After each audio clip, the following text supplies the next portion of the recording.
Yo, I love that 30-second countdown. It's very peaceful. It gives you time. Good morning, Jiwa. It's evening in Australia, but it's sort of always good morning in Web3, as the cliche goes. It's a real pleasure to have you on, actually. I'm really excited about talking about Against the Wall, but first really sort of unpacking who you are. So for people who don't know you, and I'm sure a lot do, at least I hope they do, but now's their chance. Gio, I'd love for you to, introduce yourself. You got a really interesting story. I found the bio right at the bottom of your website really fascinating. So 15 years of experience, full stack dev. But before that, where you grew up, your story, with your brothers and your mum and, being a surfer and making do and making fun and your activism, really amazing story. I'd love for you to, introduce yourself, and thanks so much for joining us. Thank you, man. Thank you, Brett. Yeah, super happy to be here. Hello, everyone who is tuned in or is watching this later. I go by Jiwa online. My name is S. Ryan O'Connor, and I currently live in Berlin, but I'm from the East Coast of the US in a little beach town called Virginia Beach, Virginia.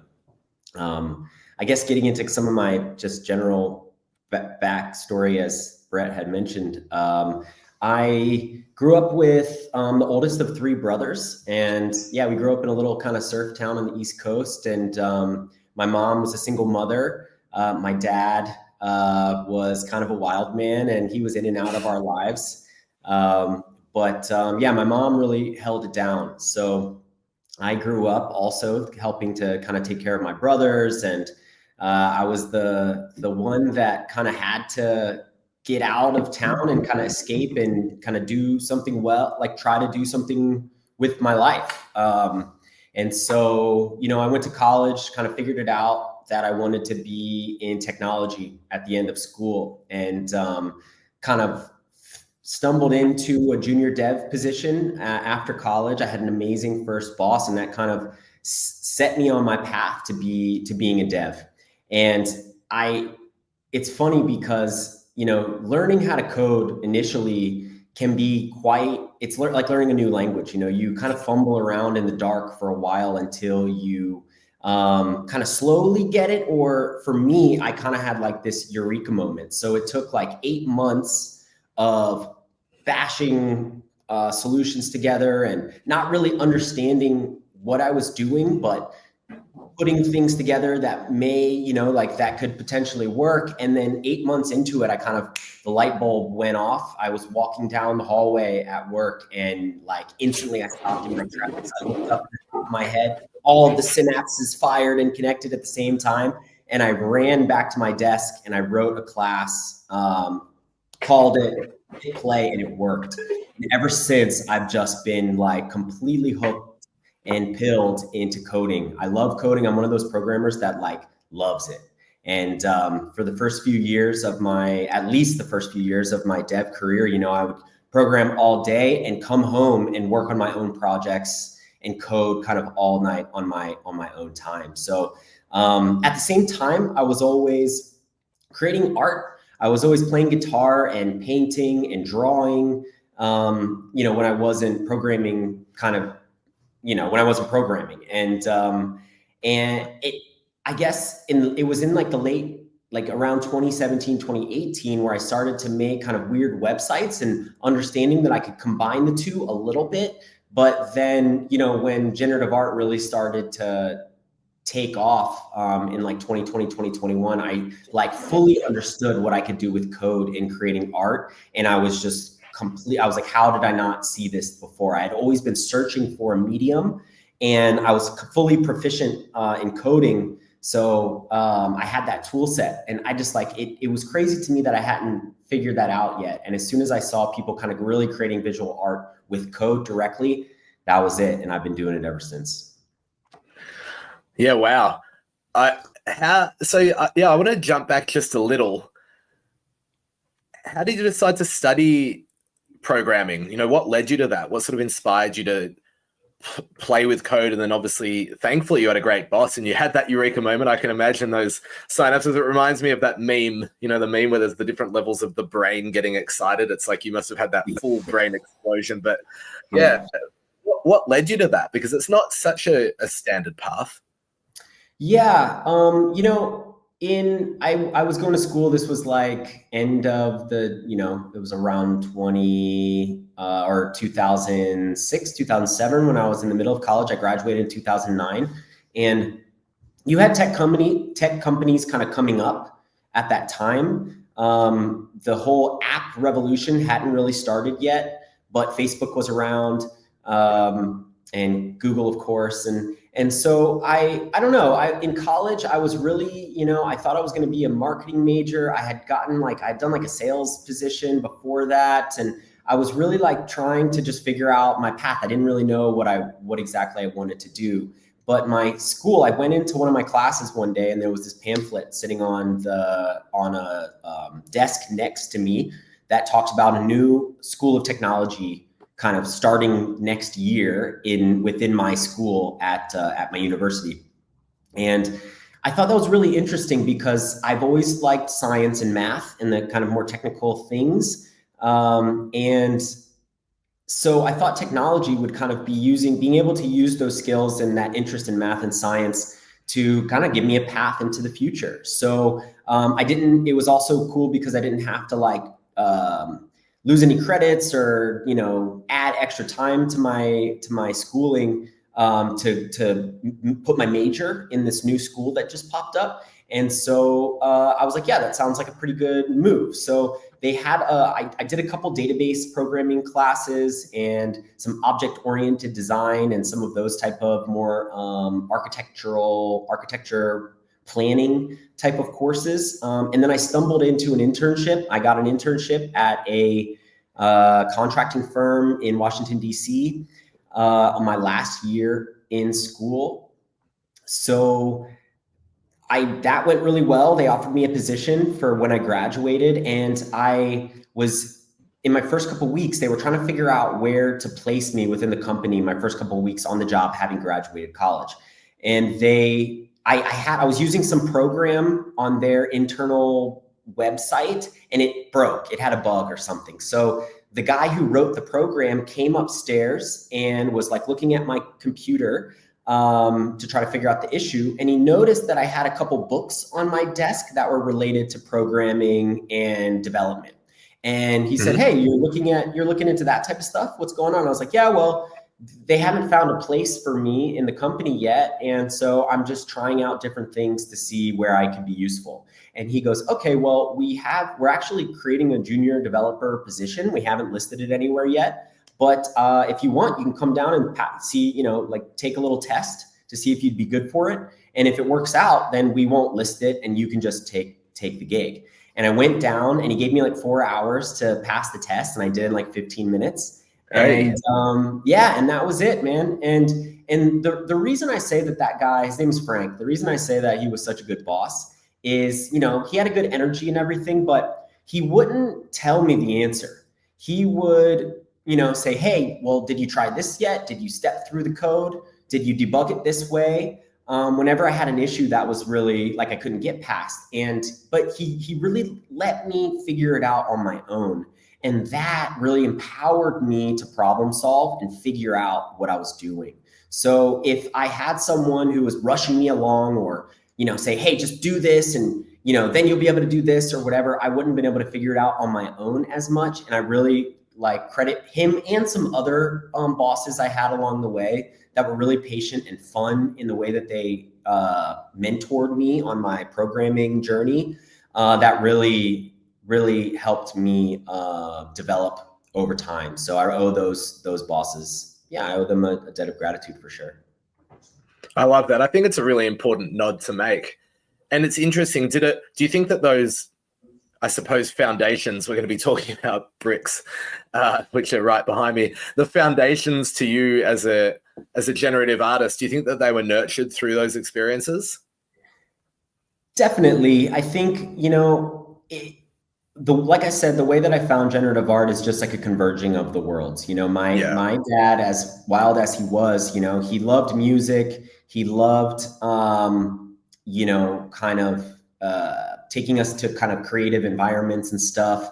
And my brothers and I, we all played music together. We all had this curiosity in the creative arts. So I think, something that as an artist, you really have to go down the path of becoming, I don't want to say a master of your craft, but you really have to develop technical skills in a craft. And as those technical skills develop over time, your work can, rise above and be noticed a bit more. And so being, an expert level coder really gave me a set of tools that when I went down the generative art journey, I already had a lot to work with.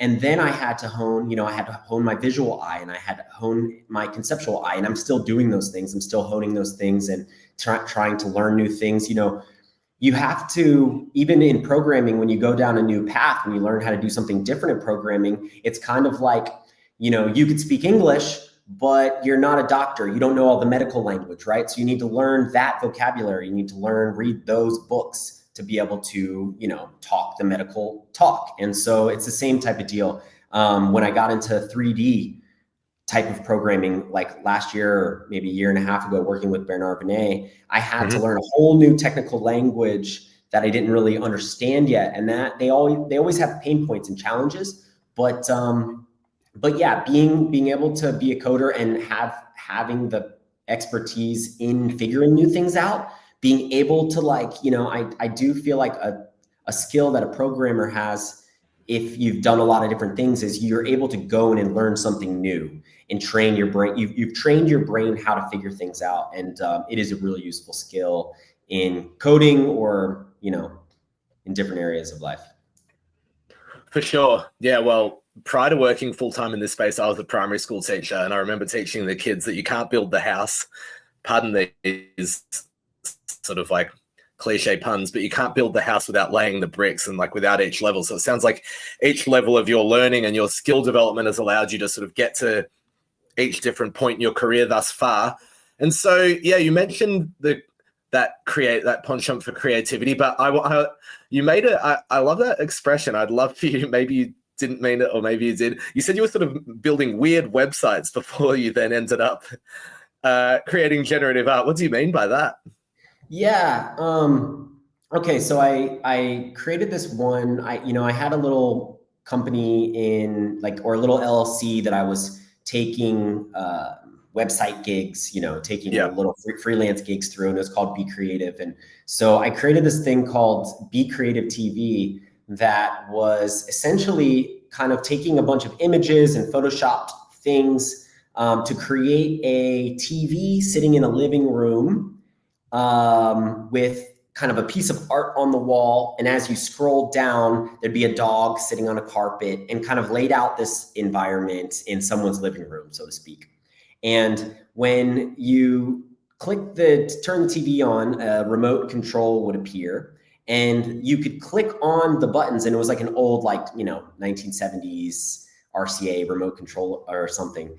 But you could actually click, 1-9, like you would on an old TV clicker, and it would go to channel 19 on the TV. So I had videos kind of behind the TV image that would play, and you could interact and watch this TV inside a living room in this old kind of way.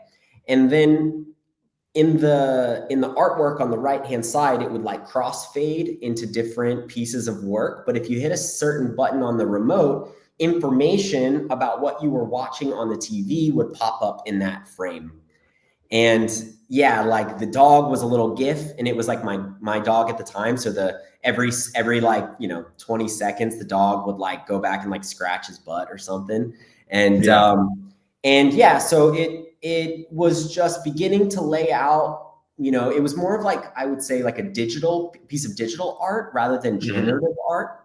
But it was really cool. And then I actually later, the next year or maybe 2 years later, I took that template, and my wife, not my wife at the time, but my wife now, She was working with kids in Washington, D.C. So it was cool that you mentioned that you were also teaching primary school back in the day. But she was working with kids, inner city kids in Washington, D.C. And for Black History Month, I basically took that website and put a bunch of Black history related content in the TV, matched it up with the information that you would see on the artwork. And these kids in this class would, for a couple of weeks, were able to go through, use the tool to kind of like learn about Black history in the United States. So that was like a really cool thing to be able to repurpose something that I made in a way that kids could use it. It was educational,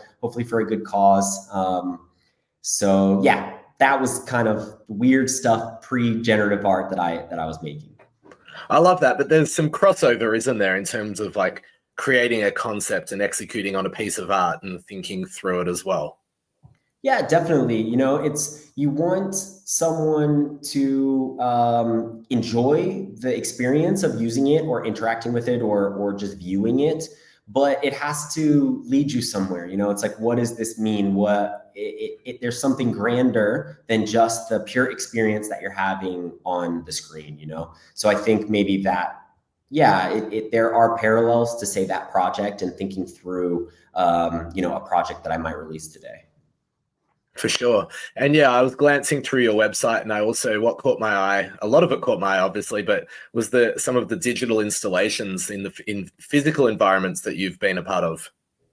Yeah, I think it's really cool, again, to like interact with people. And I think there's a really big opportunity for, digital art can seem a little distant from a lot of people. Generative art, it's not what typically people think of as art traditionally. People think of paintings and sculptures and these type of things. And we use our computers and websites and our phones like all the time, that we're kind of conditioned, we're not necessarily conditioned to like see those things as hosting and holding art.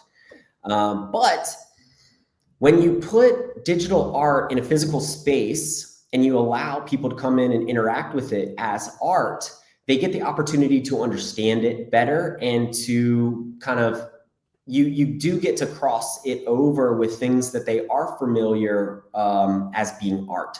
So for instance, I think one of the things that I look back on and I'm still so stoked that we were able to do it was my Petals exhibition. So I did this exhibition at the Obey Art Space, March 2023. Literally 3 days. It opened 3 days after my daughter was born. So it was a crazy time.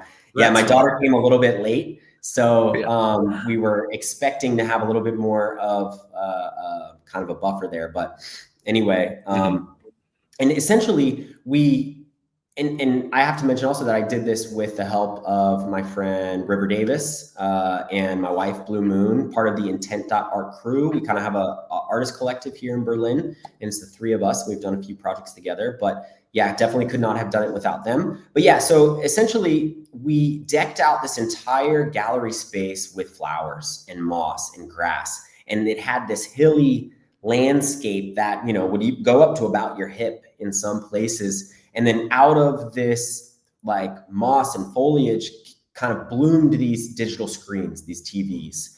And so when people came in, you were kind of immediately blasted in the face with this floral scent, and everything was green and pink and purple and blue. And we worked with this floral artist based in Berlin named Carolyn Rugabar, who was amazing. And then, kind of to juxtapose that real life garden experience, we had these TVs, and they kind of, like I said, were like shooting up out of the greenery and blooming with digital art and very colorful digital art. And so I think that in particular, man, people were so excited, and we were so happy with how it turned out, because when you can cross over an experience that someone really is familiar with and loves, like going out into the flowers, being in grass, being in nature, with digital art, something that they don't quite understand, you really like pull them into that experience, and they leave understanding it better and being really excited by it. So I think there's a really big opportunity. We've done a few other installations as well. one other really cool one that we did later that year was at the Bright Moments Gallery in Berlin for Berlin Art Week called Human Made. And it was another intent.art experience, but we essentially rented a bunch of props, movie studio props from Babelsberg movie studio. That's like 45 minutes from here in Potsdam. They actually shot the Grand Budapest Hotel by Wes Anderson there and used a lot of those props. I saw the little Mendel's cake boxes in the prop warehouse there. Yeah, it was pretty cool. That's awesome. But yeah, we rented a bunch of studio props and we fitted the entire gallery out as kind of for the concept of what if AI created a home to kind of make a modern day person feel familiar with and at home, right? But AI did it, so it's a little off, it's a little weird. And so the first part of the installation was kind of your grandma's living room, and it felt like an old living room, but things like weren't quite right. And then when you went to the next room, it felt like a 90s teenager's bedroom. And there was all kinds of like, AI photographs of people that didn't exist on the wall and all kinds of interesting things. And we led people through this experience to create their own piece of art using various things throughout the gallery. So yeah, just a couple examples of some installations that were definitely very digital in concept and in nature, but were also really inviting and gave someone something that was familiar to them to pull them in and educate them on what digital art and blockchain art and those type of things really are. Interesting. Yeah. And I'm noticing, and it's quite obvious, that theme of experience and interactivity in what you create. And I suppose that probably leads us to your Against the Wall collection, which is coming out. But a step back from that, tell us about, you've released work with Art Blocks, you've worked with Sotheby's. Tell us about some of, I suppose, projects or things that might have led you to this point and then being, considering and then coming up to a release on Bitcoin. Yeah, definitely. So, I'm really a believer in making your art and kind of taking the opportunities as they come. And Art Blocks in 2021, 2022, I mean, they were the hub, the core of generative art. And they really kicked off this interest around generative art. And I know most generative arts are really grateful for the eyeballs and attention that they brought on this craft. So it was a dream to release something in Art Blocks. I remember in 2021, I started kind of building the intent.art platform, and I was like, all right, in 5 years, I'm going to release something on Art Blocks. And 2 years later, I had my project release on Art Blocks, which was really, really cool. So that was a project that was kind of, I've been working on this pixel easing algorithm for a couple years now, and my artworks in petals was a progression of that algorithm, and AXO was kind of the culmination of that algorithm. So AXO was my Art Blocks release. It uses my pixel easing algorithm to really create these wild, like neuron-like interactions, on the screen in an animated way. So that was really cool and a dream to release with Art Blocks. It's cool going to Marfa. I've been to Marfa 3 times now, and I was just announced the first the first Art Blocks and OpenSea Artist in Residence. So I'm going back in like a week, which is crazy. But it's cool to go to Marfa and go to the Art Blocks events as an Art Blocks artist, to be brought into that family. It really, I think, was about validating for me and gave me kind of the courage to step my game up, but to really, open up and offer my artwork to the world a bit more freely. And so that was really cool. When I did the Petals show, someone from this is talking about the Sotheby's project with Bernard Venet, someone from this guy Bernard Venet's team came to the show, and they were like, yeah, I'm working with this artist. We'd love to talk to you. I was like, yeah, cool. Here, take my number, hit me up. And so Bernard Venet, who is actually this pretty massive contemporary artist, came up in the school of minimalism in the late 1960s. or started in the early 1960s, but kind of got big in the late 60s. And I mean, the guy's a legend. He's 82 years old. He's done it all. He's got the largest public art sculpture in the world.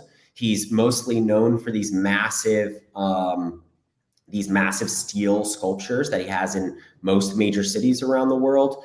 And the guy is super, I mean, he's like very like down to earth and cool and super, super nice guy. But yeah, we didn't really know, we hadn't really heard of him at the time, but we looked him up, we're like, holy crap. And he flew to Berlin to meet us, and he's been pushing his art through so many different mediums over the years. I mean, he's done painting and drawings and sculpture and poetry. He has directed on off-Broadway plays and like all kinds of things using his concepts. And his main thing is really, he was one of the first people to present math and randomness as art. So he would put just an algorithm on a painting and present it as art. He was one of the first people to kind of do that. And another one of his things is setting up these sculptures and just knocking them over, and wherever they lay. So it allows randomness and this kind of generative process to dictate the final artwork, and having like no control of the artwork. So those type of things really connect well with generative art. You know, creating art with randomness, kind of letting go of the final output and seeing what happens. So anyway, yeah, he had some ideas and he came to meet us, and that went well. We did a kind of a tryout piece for the Budapest Biennale. That also went well. We made another one for his foundation opening. He's got a foundation where he is like his home and foundation in the south of France. And he does a big opening. It's amazing. It's like a museum. There's multiple properties and buildings, and he's got a sculpture garden in the back. It's crazy. But yeah, we did a kind of another installation for his opening, and all that went well. So we decided to take a long-term journey on creating a long-form generative art project together. And so that became Event.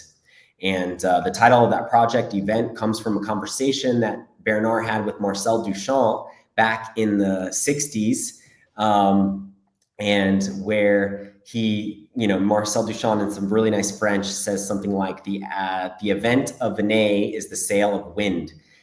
And he said it doesn't sound like a compliment, but the way he said it in a very eloquent way, they were kind of like, having fun with each other. And it was a really memorable moment for Bernard, being able to talk to and hang out with Marcel Duchamp, who was an absolute giant at the time that he was just coming up. So yeah, we went on a long journey, and we created the Event project together that released with Sotheby's. It was a really exciting collaboration for myself to work with a legend like Bernard.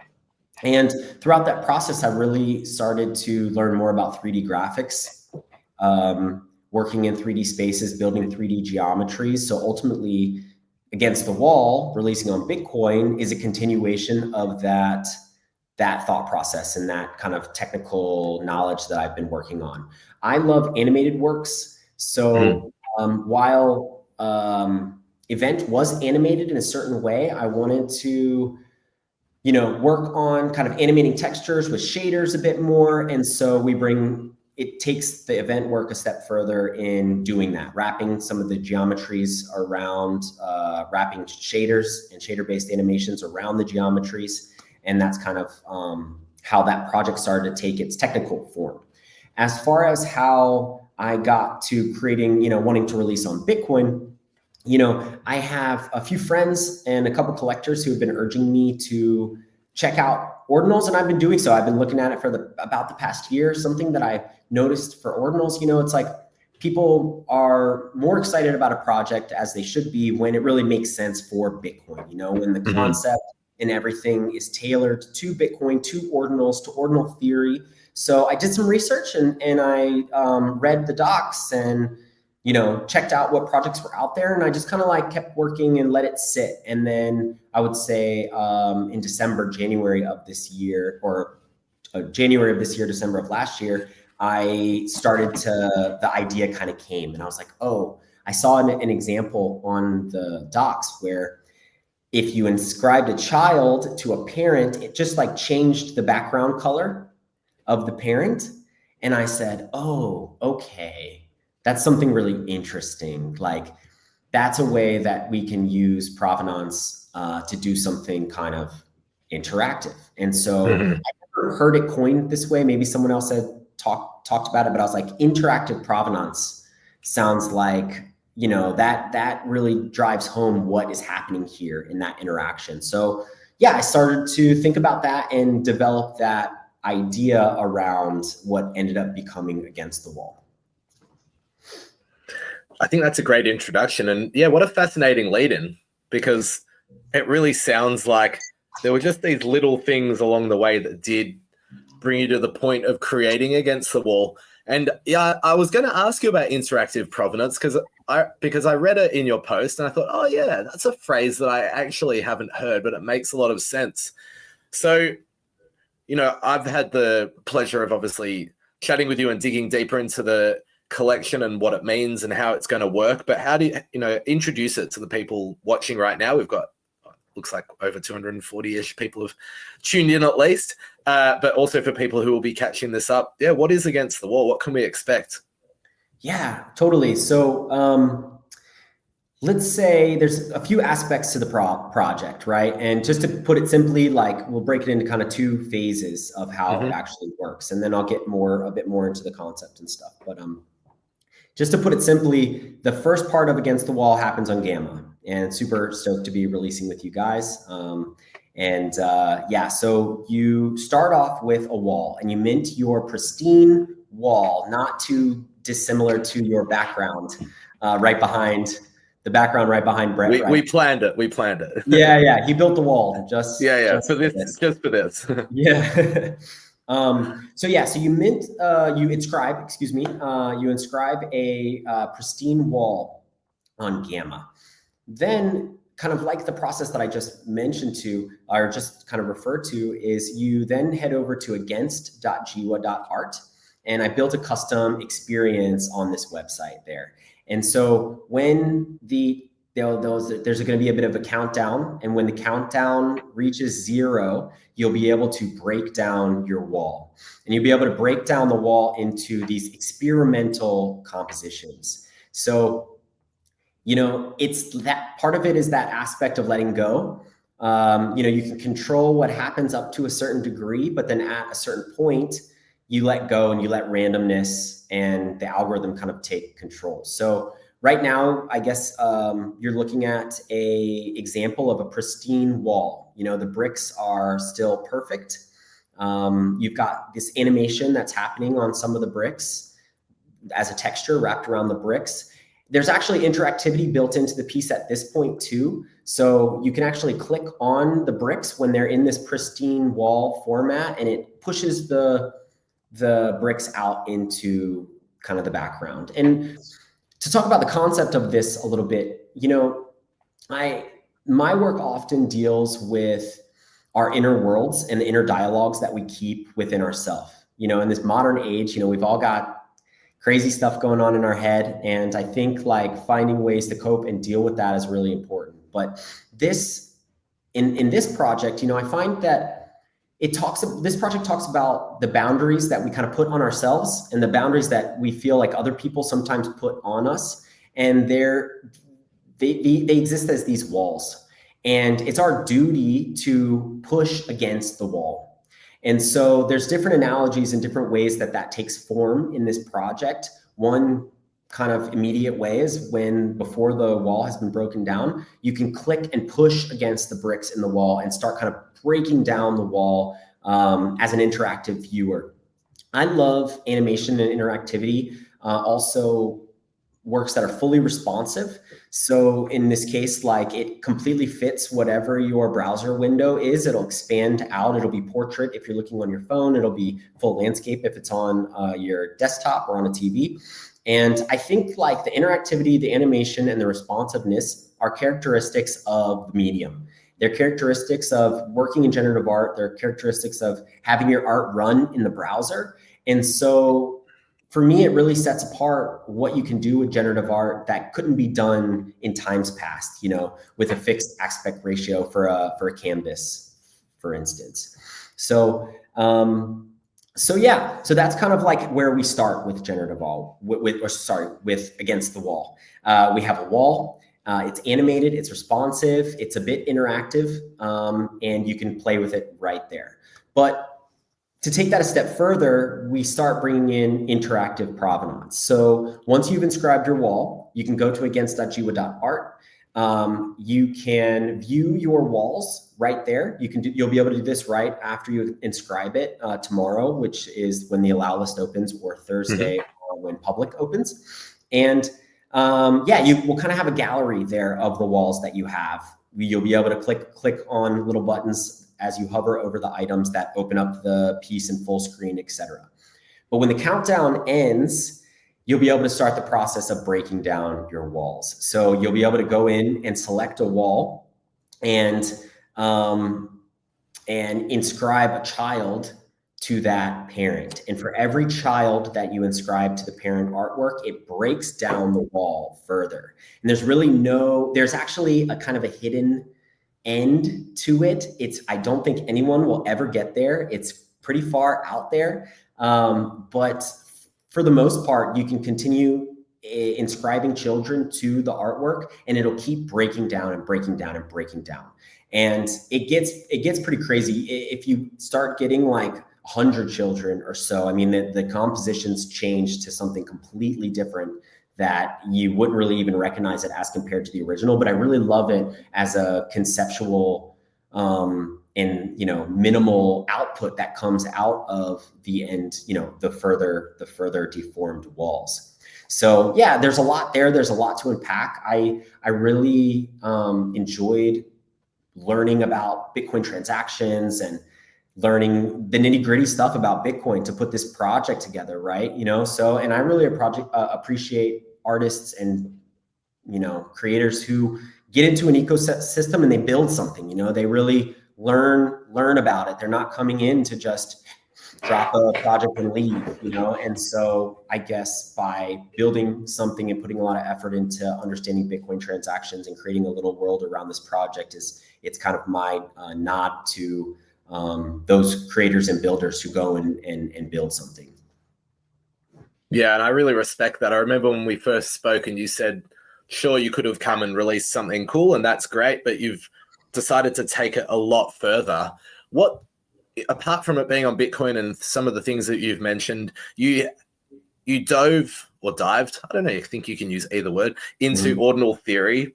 And, people are going to be inscribing children that will affect the original there, which will be a delegate of a delegate original that as part of the mint. So there's a lot of layers to it. Yeah. What really tickled you when you sort of started finding out about what was possible? Yeah. It's what I really liked about kind of going this route is that it's different. It's unique. You can't do this type of project on Ethereum. You can't do this type of project on Solana because it doesn't have the parent-child provenance. Sure, you could have figured out some way to link them in some way, right? But I think that having the lineage there, you have. Yeah. I actually should also mention that for every child that you inscribe, you get an artwork associated with that. Yeah, so you get a single brick from the wall. And it's a single pristine brick from that wall that kind of signifies you taking a brick from the wall in an effort to deform it. So every child comes with a piece of art and it's got the same color palette as the parent. So it's tied to it in that way. But yeah, I know that there's a lot of people in the ordinals community that are just really pumped about ordinals. They're really excited about it. They're really excited about art on Bitcoin. And I love that energy. I love, it is really infectious and it's really welcoming. And so I really appreciated that energy when I kind of joined some of the groups and started to get more into it and ask some questions. Everyone's really helpful. I have to shout out Pavel for just being Pavel Dudko, I think is how you. Yeah, he's amazing. Yeah, he helps Pavel so many Dudko, people. Correct. Yeah, he helps so many people, and he just really gives his time and energy. So I can't say enough good things about him. But you have people like him that are just willing to help, and there's no there's no wrong questions. So I think that was one thing that pulled me in, was the community. Oh, there he is. Pavel's watching. He just sent you lots of hearts. Yeah, what a legend. We love it. And so, yeah, the community really pulled me in. And then once I went through the docs and started to understand it a bit more, I let it sit and simmer. And then I had the idea and I was like, oh, this works perfect for Bitcoin. And, it was just the way that things kind of aligned. So I was excited to message some of my, friends and supporters that have been asking me like, hey, or just been encouraging me to release on ordinals. And so I messaged them. I was stoked to hit them up, be like, hey, it took a little bit, but I'm here. I should also mention that the first thing that I collected on Bitcoin was Sense by Sovereign Art, and Shibboleth and Mikey are good friends of mine, and they kind of encouraged me to do that. I know I've met Pindar before, who kind of started Sovereign and stuff. So just good people, good crew. And I'm really excited to kind of join the ranks over here on Bitcoin. Yeah, and that's an incredible conceptual set as well. And you mentioned at the start conceptually about the wall and, the human psyche, but you live in Berlin. There's a famous wall there. You and I joked about another brick in the wall by Pink Floyd. There's a lot of references really that in regards to bricks and the wall. Is it something that just came to you? Because it's quite different. We haven't really seen it created on Bitcoin, at least. Yeah. Tell us about when the penny dropped. You're like, I'm going to make this collection. It's going to be called Against the Wall, but, this is how it's going to look, at least from the start. Yeah. I really thought that putting the, bricks, blocks, blockchain. Very blockchain, yeah. And I liked the idea when you have a wall, it fills the frame, it fills the full frame of the composition. And then when you break those things down, it continues to fill the full frame of the composition, but it looks very different. And I mean, who knows where inspiration really comes from, but I was playing with I was working with my 3D and working in my 3D environments, breaking kind of the geometries into core components. And, I was playing around. I've been looking at ordinals for a while. I've been thinking, trying to, put my headspace in what I could create there. And it just comes together. And then as it comes together, little things get added to the idea and whatnot. And it just works. So I'm really excited how it all came together, and the layers I was able to kind of weave in there. But it just kind of came. It just kind of came. And what are you excited to see? So there's a lot of Jiwa in there from what we've heard throughout this whole chat in regards to interactivity and experience and the user affecting the artwork. I know that, even on your website, you had create your own generative art, and there's been these immersive experiences in physical installations. So a lot of it is shining through, but like you said, you have to let go, you have to release. There's going to be some randomness. You've obviously tested it to the nth degree in terms of how many children are going to do what to the artwork. But what are you excited to see once it goes live on Bitcoin? Yeah, I'm excited to see people interacting with it. I think that's one of the biggest joys of creating an artwork in a general sense, really across any medium, is to see people see it, enjoy it. I think for interactive artwork, actually seeing people interact with it, watching children get it inscribed, and seeing how people react to it, I think that's going to be really exciting. Like I said, the compositions that come out of once you start inscribing children, they're really wild. I mean, some of them they're crazy. So I'm really excited to just go through how far people push their walls. I wonder if there's going to be someone who's like, I'm going to have the most deformed wall, and they keep trying to push it. I mean, I don't know. I have no idea. Whatever happens, I'll be really excited either way, because it's just awesome to put a lot of heart and soul and blood and sweat and tears into a project and then release it. And it kind of, that journey of creating it comes to an end, but then it kind of gives, it continues to give for years and years after that, because it's out there, people can see it, interact with it, enjoy it. So it's always nice to get over that hump. It can be a little crazy releasing something technical, and from a coding standpoint, especially that has an experience associated with it after the mint, to make sure everything goes well. So yeah, I'm just excited to release it and see what people say, and hopefully people like it.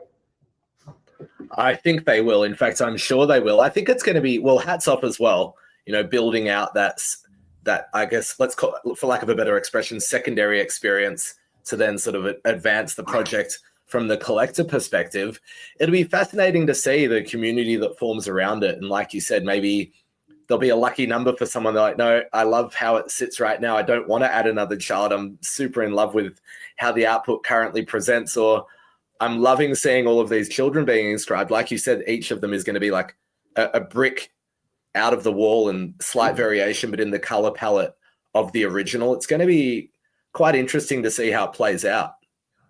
Yeah, to that point, when you say, someone might say, oh, I really like this one. I like how this one is. I don't want to push it further. So I put a little, I'll kind of share here, but I put a little Easter egg in there, so to speak. Right. And it also uses ordinal theory in an additional way. It uses metadata. And so when you get to a certain point, and I'll just go ahead and share it, every factor of 6. So every single time you get to you're about to inscribe either 6 or the 12th, the 6th child, or the 12th child, or the 18th child, you get an opportunity to send your wall back. And so you can send your wall back to a previous state, because I wanted to address that issue of, people really liking it, but wanting to know what's around the next corner, but not wanting to mess up something that they like. I also really like the pristine walls. I really like the clean, like how clean the initial wall is. And so I wanted to provide the opportunity for someone to send it back to that, because like I said, the compositions get pretty crazy. And so maybe someone really does prefer the clean aesthetic of the first one. You like the experience of seeing what might come next and how, excuse me, it'll get deformed, but ultimately you like the clean, pristine one. So I built in this ability to, using metadata on the website, when you kind of hit that point where you're going to inscribe your 6th or 12th or whatever, another little field pops up, and you get the opportunity to choose a level, I'm calling it a level, and level 0 is where you start at, that you can choose a level to go back to. And so it will inscribe metadata in the child that then will be read by the parent inscription, that will send it back to a certain level of deformation. So you could send it back to like the 3rd level, or the 1st level, or the very beginning. So yeah, just another little tidbit to add there. Yeah.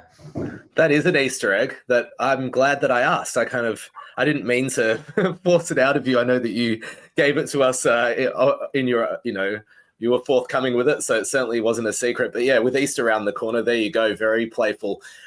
Wow. So people are going to have to keep an eye out for the artwork and how it looks at different levels, and go, maybe I want to go back to level 3, or maybe I want to go back to level 8, or maybe I want to go all the way back to the start. Totally. Yeah. You can keep, I just like the idea of like, you can keep discovering in your artwork, but you can go backwards. And I think it really adds a level of encouraging interaction. I'm encouraging the ability to be playful with it rather than a strict restriction. And then I'll also say that, of course, I definitely recommend using my website to inscribe. Technically, people can inscribe children through other ways. You won't get the child artwork, you won't get certain things, but I thought through someone trying to hack the returning of the piece to a previous level. So no matter what, it's always, even the artwork itself is looking for a factor of 6. So you can never return an artwork before you get to the factor of 6. So, and the reason it is 6 is because each wall is 6 bricks across. And so I just like keeping that consistency with the number 6 there. But yeah, I won't share this outside of this live stream until, you know, after the release and stuff. So anyone that's here is getting kind of that piece of alpha. And yeah, I'm stoked to share it with you guys. Yeah, I love that. And anyone who catches up on this once we publish it. Yeah, it's great that you mentioned that as well, because I was going to ask from your dev, more, you know, technical brain, when you were creating this, how you like reverse engineer in your mind, like what could happen or how do I debug this issue? How was that process throughout creating Against the Wall? You know, there's a lot to learn. The Bitcoin transactions, you know, I had some time where it was like I had really had to get through a learning curve there. Of course, another thing with this process in building the website experience was using Claude and AI tools, right? How can I use modern AI tools to, like, as assistant devs to kind of create this website and experience in a way that doesn't take me forever to do. So I kind of took that approach with this website. Like, don't be overly particular about the formatting and the syntax of all the code. Just try to get AI to do as much of it as possible, which is really interesting. But yeah, there was a lot to learn. I mean, Claude did not nail home the Bitcoin transactions, and I had to learn a lot about partially signed Bitcoin transactions and Taproot signatures and all of these kind of crazy in the weeds Bitcoin things. You know, I had to inscribe. I inscribed a fair amount. I used testnet a bit, but still, like, I wanted to make sure everything was working live, and I inscribed a bit. So I have like some artist proofs on a dev wallet that I inscribed and did some testing with and stuff. And yeah, but overall, I think it's a very dev-friendly environment. You know, if you go to ordinals.com and you're viewing inscriptions there, you can get into the code really easily, and you can step through and debug what's happening there really easily. Definitely got to also shout out, I think everyone knows them and uses it, but inscribe.dev and LIFO FIFO from Wizards of Ward, which was super cool. I was pumped to give their community some allow list spots that LIFO FIFO was excited for, and just interacting with him, who's a legend in the space, was cool as well.